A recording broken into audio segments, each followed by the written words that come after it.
Hi all, so I'm going to do another Flight School Friday video today. It's going to be a little bit different. I'm going to try something new, so you have to bear with me. It's first attempt, so we'll see how it goes. I want to try and work on a video basically looking at the opportunities that come up during a game, when people commit and overcommit, or when people undercommit and that kind of thing. So I'm going to run some of the game tape from the Attack X final. I've already done a commentary on this. The video's already up on the website, so I'll link it somewhere. I'll put a card on or something. There'll be some kind of link if you want to watch the full game. It's a pretty good game. Both players do well, and they both make some interesting choices at some key times in the video. That's what I want to basically cover here. So I'm just going to throw it over, and that needs to disappear, and that's the one we want. So this is just my hard copy of the video. I've turned the sound off. I'm going to be jumping around. So this is obviously the start of the game. As you can see, Nick's caged up the defenders here. Caged up the IGs here compared to the defenders this way, and obviously the tight packed asteroids here. So you come in and you're expecting the defenders are either going to come around into this corner. Nick's not stupid, he knows what the plan is, so he actually goes to match, and then Kale must be thinking he's got it all down here. But what Nick's about to do is turn into a rocks here. He actually does hard 2, so it's more like this second line here. So his IGs are going to finish up blocked in here. At which point Nick's going to have pushed on. I should probably say, spoilers, if you've not watched a game and want to, go and watch that one first. Then come back and watch this video. So let's see if I can jump ahead. Yeah. So, yeah, there we go, that's the one I wanted. So this point here is boosted in, to make sure he gets a shot. So that boost is him starting to commit. He wants a shot, get his fire control system started. It turns out it's a really good shot and does 3 damage to this defender. But that isn't the purpose of this part of the video. So let's jump forwards. This is what I want. So the K turn comes in. So that is Kale committing now. He's committed to this K turn here. He decided not to come around and keep playing. But now this is the interesting part. This is what I want to talk about. When Nick doesn't commit to anything at this point, it would have been really easy for him to know that Kale's likely to K-turn and come in on this approach.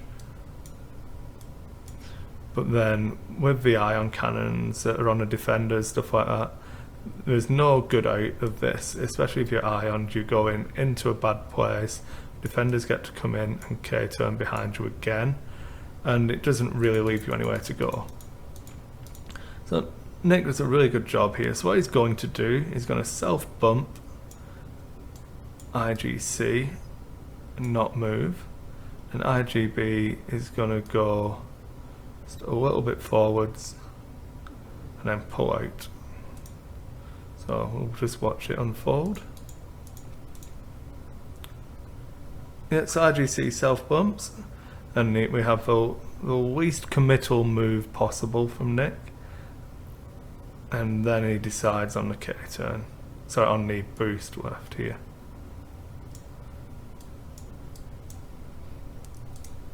So if the defenders had have gone, let's roll it back 10.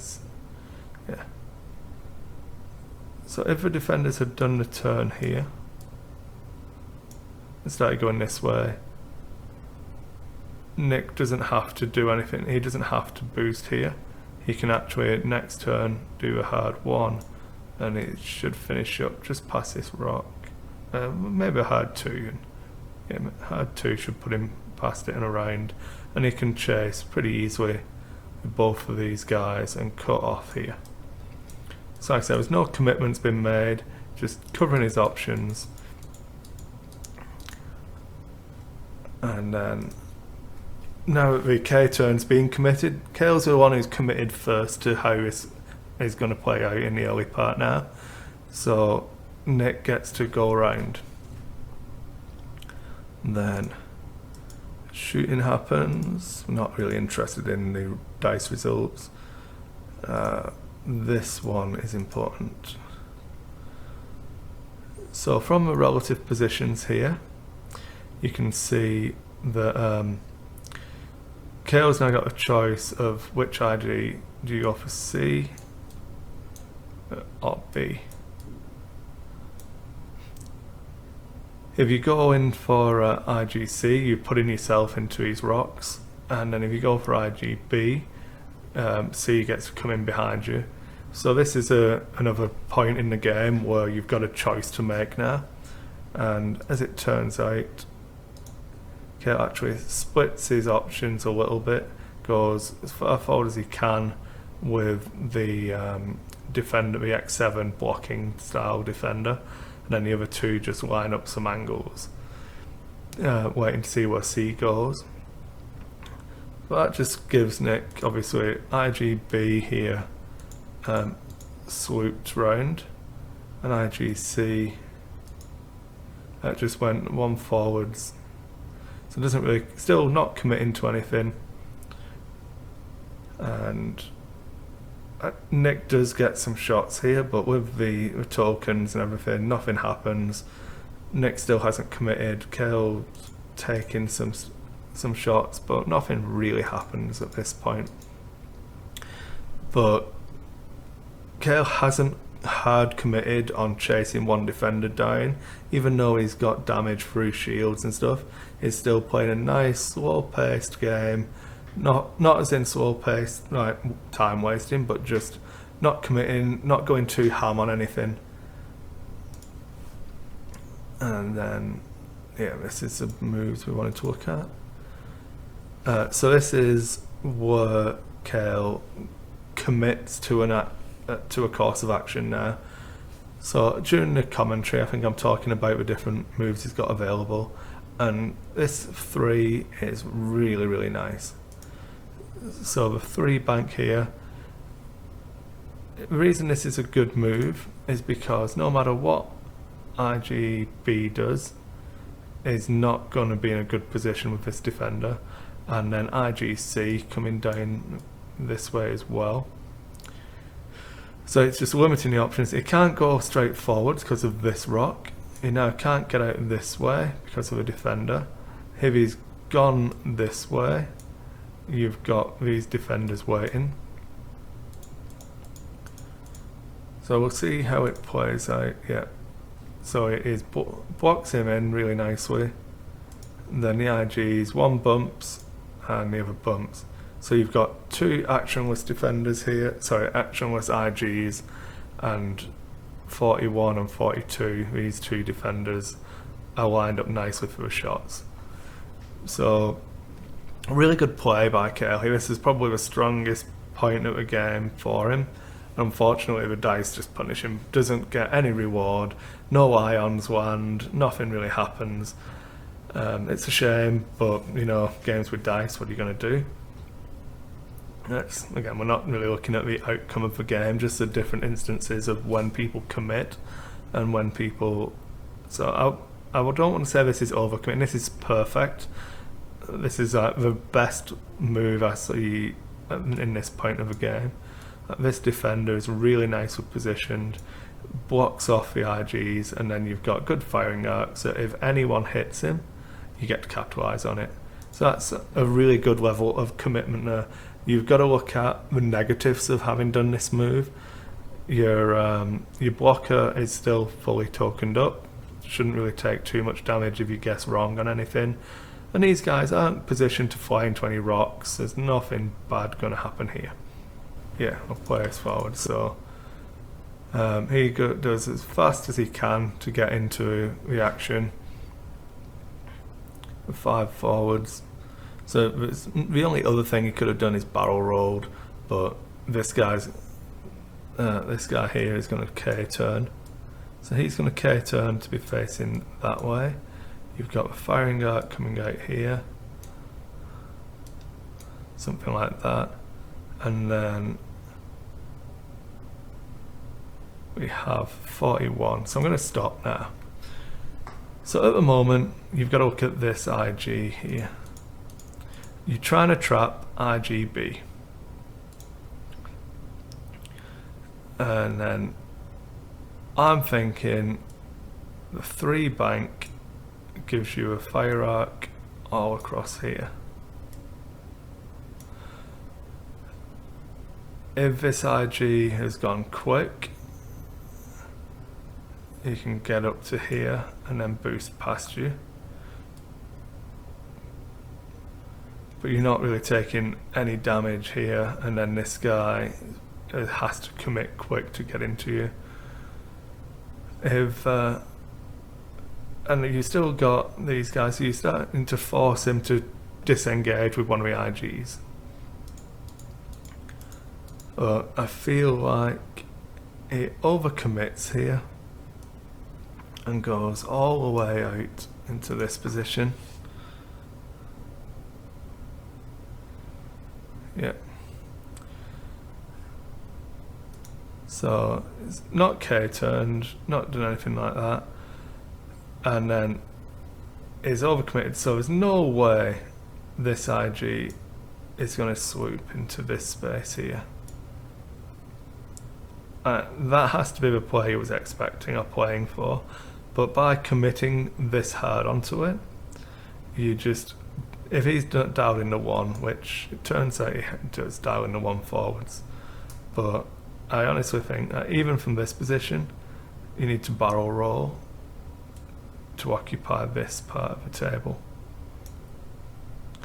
But we'll see how it plays out, and it just commits to one move it is expecting, and Nick keeps playing like he has been, really conservative, not overcommitting to any of the moves, and this is just a horrible play if you like the defenders, but we'll see. So checking the target lock here isn't in, so he's going to boost for it. Let's just jump forwards.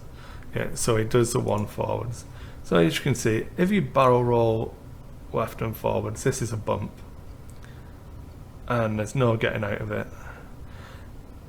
And then if he'd have swooped, you're still just as dead, but you've got your shots, and he's penned in here. You're not in arc of this guy. He would have had to bank round, giving himself a bad approach with these rocks.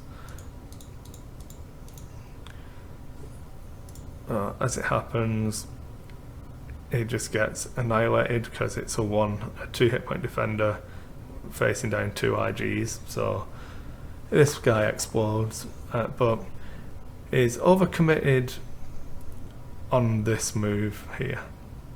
So that's an overcommitment. When you're playing against the IGs or any large base ship that can boost, you have to remember how they can reposition and stuff like that. And like I said, that repositions pretty badly, just because you're going to occupying this part of the table, you were going to get shot no matter what happened, and I don't really feel like it served any purpose. Then if we skip forwards a little bit, you start to see some ions land. So IGB picked up an ion token in the game here. X7 defender died. Sad times.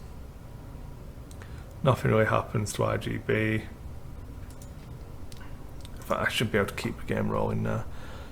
So from this position, obviously we can agree the game's technically over at this point anyway. It's going to be irrelevant, but it's a really good example of an undercommitting to a move, because it's going to just, I feel like at this point you need to do the hard turn and swam into the back of this IG, because he's going to go 1 forwards, which will put him here,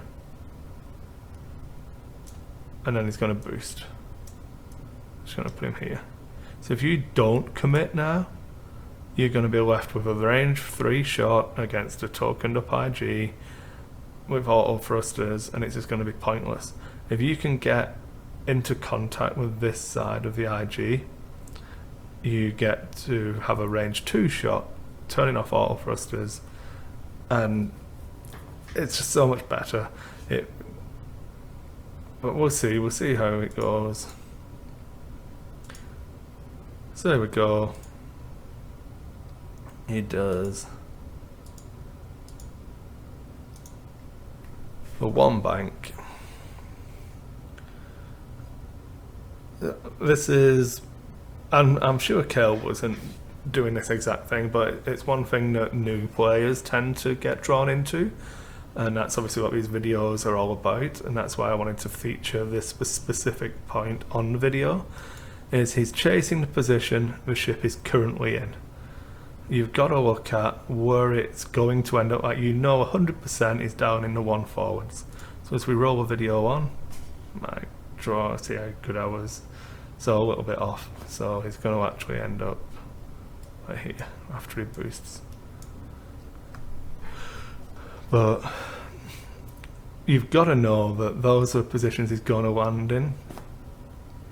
And now, because of that, it's going to be a range 3 shot. And yeah, we can agree the game was over, but this is one of the undercommitting sides that I wanted to talk about. So I'm going to throw it back over to my smiling face. There we go. And yeah, so that's just one of the things. There's overcommitting, which happened earlier in that video, where he went really ham on, this is a move I think he's going to do, and if he does it, I've got him. And sometimes that's a gamble you have to make, but I don't feel like this was one of those situations. Going ham in such a way that if anything else happens, to me it feels like he didn't do the risk analysis of what happens if he just does the 1 forwards. And that's what you've got to consider. You've got to try and cover the best case scenario and then the worst case scenario and see how they tally up. And then in that final move with the undercommittal, you've got to look at what are the advantages. Fair enough, you now get a shot with a focus token compared to turning off auto thrusters and being further away from the IG's K turn. So it's a shame. Like I said, I'm not saying that Kale played badly throughout the game. I feel like there was some really good positionings that he took throughout it, and the dice didn't help him at all. Nick played it really, really well, and if you go and watch a video, just the playstyle Nick has with the IGs, whether they are really well positioned, always interplaying which one you're going to want to chase. Once you commit onto one, he'll break it away. Never actually going too ham too early.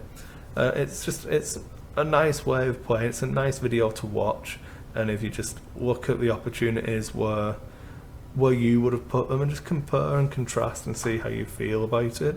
But yeah, make sure when you're playing, if you're going to commit something, make sure you're not over committing, and that if it goes wrong, it's not going to wreck you.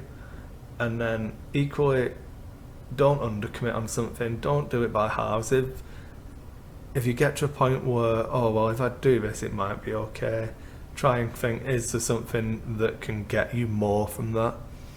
At this point, to try and scrape the way back into a game, you really need your primary weapon to be doing the damage, and getting that primary into range 2 and turning off auto thrusters I feel would have been more beneficial than taking some range 3 pot shots at him. So there you go, that's the video on overcommitting and undercommitting in X-Wing. Thanks for watching guys, and give me any feedback you like. Hopefully I'm not too harsh on these. If you like me going over the live game, stuff like that, let me know. Again, I'm sure I can actually produce it better than I did in this video. I just need to work on my layouts a little bit more probably. If you'd rather me do recreating stuff in Vassal like the previous videos, let me know that one as well. And I'll just try and keep doing them and when topics come up I think are pertinent, I'll do another Flight School Friday video then. Thanks for watching, guys. Bye.